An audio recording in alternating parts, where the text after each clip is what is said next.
Hello everybody, welcome to this new episode from BIKOTIC. It's your first road bike, but how cheap is too cheap? Arriba! This video is brought to you entirely from the BIKOTIC.com website. Feel free to come and have a look, where you can load up the bike finder, choose bikes by type, group set, manufacturer, model, sort them various ways and apply price ranges. Then load the bikes up into the comparison viewer, and if you're like me, geek out fading between the bikes, just because you love looking at bikes, or if you're in the market for a new bike, this is a great place to visually check out the differences between the bikes because they're all lined up and it's very easy to spot the differences. So that's BIKOTIC.com, come and have a look. And if you're a hardcore follower of BIKOTIC, you'll be super happy to hear that I've bought a new microphone because, as the Zebra pointed out, the audio on most of my videos is pretty diabolic. So hopefully it's better now, as I've made quite a lot of effort to improve it. So you've decided that you want a road bike and you get Googling, but then you realize that road bikes cost how much? And you'd be forgiven for thinking that that is ridiculous. So it's your first road bike and you're thinking, well, okay, what should I spend? Well, my annoying answer to that question is enough. You need to spend enough so that the bike isn't the reason that you leave it in the shed and don't ever ride it. So take this unbelievably cheap hybrid bike, £115. The fact that it exists at this price is ridiculous. By the time you take taxes, shipping, distribution, it was basically built for nothing. And sadly, that is part of the problem, because most of these bikes end up chained to a fence, missing a wheel, or chucked into landfill. And the reason for that is they are not much fun to ride, and there's zero progression. You're not going to join a club and do group rides with other people, and you're sure as heck not going to win a crit race, if that was something you were thinking of doing. But look, I realise there is a place for these bikes, and if you happen to have one and you enjoy riding it, then fair play. So just before we get stuck into this, I wanted to just point out the difference between endurance geometry and race geometry. And if we fade back and forth between these two specialized LA bikes, you can quite clearly see there's a difference, most notably around this area here. And basically the endurance geometry has you much higher up and the race geometry lower down, fading between the two. So it's most likely that you're looking for an endurance bike, a bike that you're going to find a comfortable bike, that you're going to enjoy riding, rather than a slightly more focused race bike. And with that in mind, our first search from the database is going to be endurance bikes. We're going to sort by the cheapest, and we're going to set up a price range of £0 to 500. So if we get the bikes, I've added 6 bikes in this price range in the endurance category, and our cheapest bike currently in the database is the Apollo Paradox. And if we load that up into the comparison viewer, here it is, £220. We've got the Shimano Tournay group set 7-speed. So interestingly, on the website for this bike, it actually says that it comes with a 5043. This is the Halford site here. Specification, chain set 5043. However, I do think that is a typo, because if I zoom in on the chain set there and then just line that up with what I know is a 5034, fade between the two, we can clearly see that the inner chainring on this Apollo Paradox is not a 43. It is a 34, so they got their numbers the wrong way around. However, that being said, you want this top line to be as long as possible and you want this bottom line to be as short as possible. So if I just compare that to a pretty decent road bike, you'll see that the gear ratios on the top line for the Apollo is pretty poor, and as you come downhill you're going to be pedaling like the clappers. I've actually made a video called How Do Bike Gears Work? If you dig that out off my channel, if I remember I'll put the link down below. But I watched this the other day, and usually I hate watching my own videos, but I actually found it quite funny, and it does explain how gears work quite well, I think. So dig it out, have a look. This bike comes with an aluminium frame, steel forks. The gears actually come as levers on the handlebars here. On more expensive road bikes, the gears will be included in the brake hoods, so that is something to bear in mind. It's got a heavy pair of cheap tyres. It's got super heavy aluminium wheels. It's a rim brake bike, so when you pull the lever, it pulls the cable, which is routed externally on this frame, and then the pads press against the rim of the wheel, hopefully slow you down. So we talked a little bit about geometry at the beginning.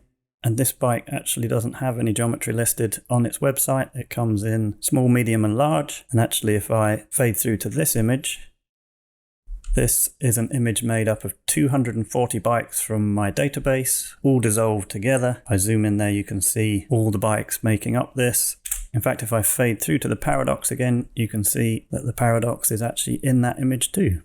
But what this gives us an idea of is quite literally what the average road bike looks like. And if I fade back to the paradox, you'll see that it's got a pretty bizarre geometry. And to me looks like a pretty odd shaped bike.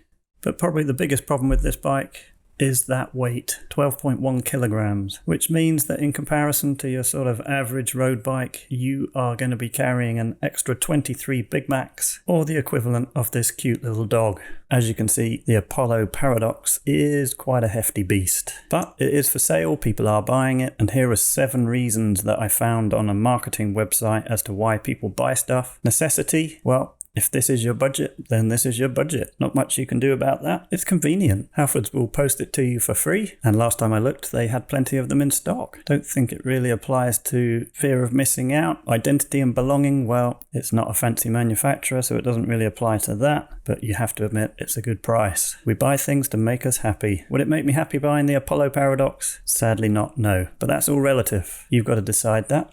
So let's get the bike finder up again. And in fact, if I sort by value formula, which you won't actually find on the website at the moment because that's still in development, if I hit get the bikes, that resorts the bikes. And as you can see, the Apollo is now basically last because this bike here, the Ceres, doesn't have a weight listed. So that doesn't get put into the formula, which basically looks at the weight of the bike and the price of the bike, compares them to all the other bikes in the database and comes up with a score, which is that number there. So if we come back up to this end here, you'll see that we've got 2 Triban bikes, the RC120 rim and the RC120 disc, the rim being £100 cheaper. So let's get those 2 bikes into the bike comparison viewer. And if I fade between the 2, you can see they're fairly similar looking. Difference being that the disc brake version is £100 more and 350 grams heavier. So coming in at just under £400 for the rim brake version, just under $500 for the disc brake version. They both come with a carbon fork, whereas our Apollo Paradox had a steel fork, so this is going to be more comfortable. If I've said it a million times before though, I'm not a huge fan of the cable operated disc brakes. You're much better off with hydro brakes, but at this price point that's obviously difficult. Personally, I would go for the rim brake version, which is also cheaper. Result: both these bikes are 8-speed. I've put unspecified, but I think the gears are made by a company called Microshift, other than the fact that the crankset is a Shimano Tourney crankset, I think. But actually the range of gears is pretty good, with a 50-34 and an 11-34 cassette. That's got a good range of gears on it. Just to put these things into perspective, this Shimano Tourney crankset is 1.37 kilograms. It interfaces with an old tapered type bottom bracket. So there's actually a square hole here that goes on the end of there and then gets screwed in with one of these bolts. If you get a super expensive road bike, you're looking at much lighter crankset, get the hollowed out axle and bottom bracket. So it's a lot lighter, but it's a lot more money. So I like these 2 bikes. They get good reviews. At this price point, the frames pretty much are just bits of metal welded together. But on the whole, I think at least they look like bikes. So what I forgot to mention was that the shifters are incorporated into the brake hoods, which is great for this kind of money. And if it is your first bike, then it's great to have this feature and get used to it for when you do upgrade to a more expensive bike. But like I say, for me, the rim brake version wins here. Cheaper, lighter. All good. How about if you've been saving hard and you've got a nice wad of cash? What can we expect to get if we go up a price point? Let's get the bike finder up again. Endurance. This time we're going to sort by the value formula. £500 to £1,000. Get the bikes. So far I've put 9 bikes in the database with those criteria. And the first bikes I wanted to have a quick look at in this group is we've actually got 2 Trek Domanes, the AL2 and the AL2 disc. Obviously Trek is a good make. As you can see, sorting by the value formula, the rim brake again is ahead of the disc brake version. And if we just fade between the 2 in the comparison viewer, we can see they're nice looking bikes, nice paint jobs, pretty good gear ratios, and we've moved up to the 8-speed Shimano Claris. Again, aluminium frames, carbon forks, but again the slight downside here is the disc brake version is coming with cable operated discs. It's £200 more expensive and a whole kilo heavier. than the rim brake version. So as you can see, there is a bit of a theme, but the thing to note is the maximum tyre width you can put on the rim brake version is 28mm. It actually comes with 28mm tyres, but on the disc brake version you can fit 35s and it comes with 32s. So if tyre clearance is your thing, and in fact you can actually bolt some luggage there to the top tube on the disc brake version, whereas you can't on the rim brake version, then the disc brake version is your thing. Interestingly, when I was researching this, someone asked me to add the Trek FX3 disc to the database. This is a flat bar bike. As you can see, it's got quite different geometry to the Domane. But the thing to note here is, even though it's cheaper than the Domane, it is heavier, it actually comes with hydraulic disc brakes, which is a bit frustrating, I think. If they can do it at that price point on a flat bar bike, I want hydraulic discs on the drop bar bike. What I also noticed when I added the 2022 version of the FX3 is that the outgoing 2021 version of this bike has a 2x and the 2022 version has a 1x. And if we have a look down here at the gear ratios, you can see we're giving up a lot of range by going to the 1x. Most of that range we're losing here. So again, when you're going downhill, you are going to be pedaling like the clappers. Worth bearing in mind. So let's just open up the Finder again. And if we forget about the Domane for now, because we've had a look at that one, our next two bikes to look at are the Vitus Razor and the Boardman SLR 8.6. These are doing really well in the value formula. So let's have a look at them. Fading between the two. Very disappointing that Vitus have photographed the Razor with the chain on the inner chainring. That looks really poor to me. Wish they hadn't done that.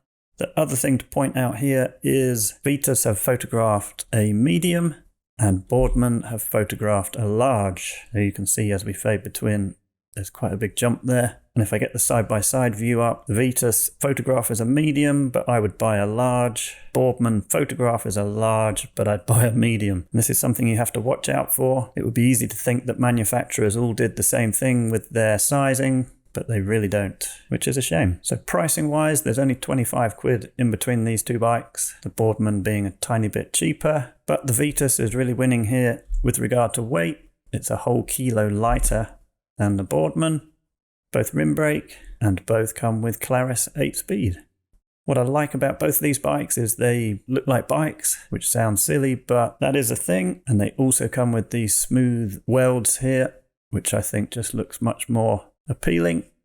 Unlike the Tribans that were a bit cruder in that respect, but these are more money obviously. So I think this Vitus is a good buy. You can spend a lot more money on a bike and not get it at 9 kilograms. Yeah, what a great starting point as your first road bike. I do like the blue of the Boardman though. I think I'd be pretty happy to ride either of these bikes. The first thing I would do is get some nice fast tyres on them because that would make a huge difference. So if I just get this graph up of all the bikes we've looked at so far in order of their value score, and we have to ignore these three here because they don't come with their weight, I think we can clearly see that the Vitus is quite a clear winner, and up the other end of the scale we've got the Apollo Paradox. But depending on your budget, I think there's a good range of bikes here to look at, all with a pretty good value score. So it might be worth coming and checking out this graph at BIKOTIC.com if you click on my crib sheet button and then you choose the video up here. By the time you do that, this will have the video added because obviously I'm making it right now. And then you can actually click on these things yourself and you'll be able to view the graph. So what about if you've been saving super hard? What if we go up another price point? 1K to 2K. Let's see what we get. 16 bikes this time. And the top value winner here is the Rose Pro SL 105 rim brake version. Pretty good weight, 8.5 kilograms, coming in at £1,191. The only problem with this bike, I can't buy it because they don't ship to the UK. So I would have a look at the Canyon Endurace AL7 rim. I made a video the other day about the Endurace bikes. Check that out if you're interested. These bikes here don't have any weights, so we don't know where they come. And then last in the value formula, which surprised me this one, is the Scott Speedster 10. And if we load up the Canyon Endurace and the Speedster 10 and have a look between the two bikes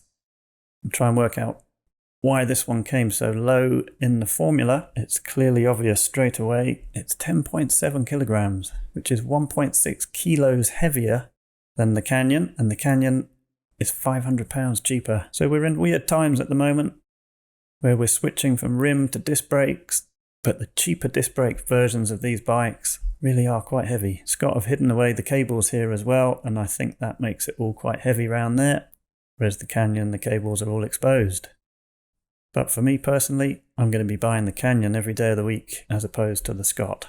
The Canyon even has the full spec 105 group set, whereas the Scott has got the cheaper, heavier, lower graded crankset. It's a bit of a shame. I like Scott bikes and I think it looks pretty good. But there we go. If you want to get a feel for how manufacturers work with these price points by putting different kit on what basically is very similar frames, then go to the Bike Finder and look at the Cube Attain. If we actually sort that by cheapest, there's a good selection of Cube Attains in the database, and you can see that we're ranging from £949 all the way up to £2,499 for the carbon version. But if you do comparisons between some of these bikes, you'll see that the manufacturers play with a lot of different variously priced bits of kit to get to these price points. And here is a couple of Cube Attains, both aluminium, both got carbon forks, but this one is £300 more expensive and this one is 600 grams heavier.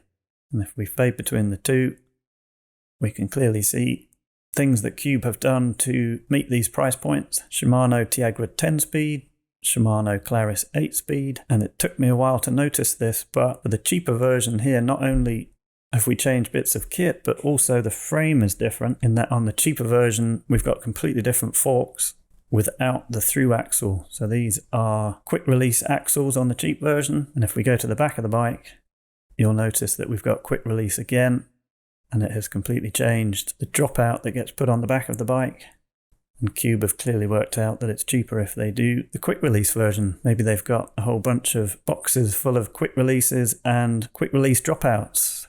So that was quite interesting. Took me a minute to notice that. And it does mean that if, like me, you were to buy one of these as your winter bike, thinking that you could swap in and out the different wheels that you already have, depending what the weather's like, you'll be disappointed if you got this one because you won't be able to put them on because it's quick release. Okay, so after all that, you say to yourself, well, how about I go second hand? And I think that's a great point. eBay have thousands of road bikes that are worth looking at. All I would say is if you don't know what you're doing, get somebody to help you, please. Because if you end up with one of these, then good luck. And that's pretty much it for this video. I hope it's been useful for you. Please comment down below. And I thought I'd just leave you with this. This is the Esel. I think that's how you say it. It's a wooden electric bike, and I thought that looked pretty cool. My only worry with it is I have a wooden front door, and throughout the year it changes size. Sometimes I can close it, sometimes I can't. Hopefully these guys have sorted that out and this bike will work all year round. So if you like this video, give it a thumbs up. If you haven't subscribed already, please do. Until next time.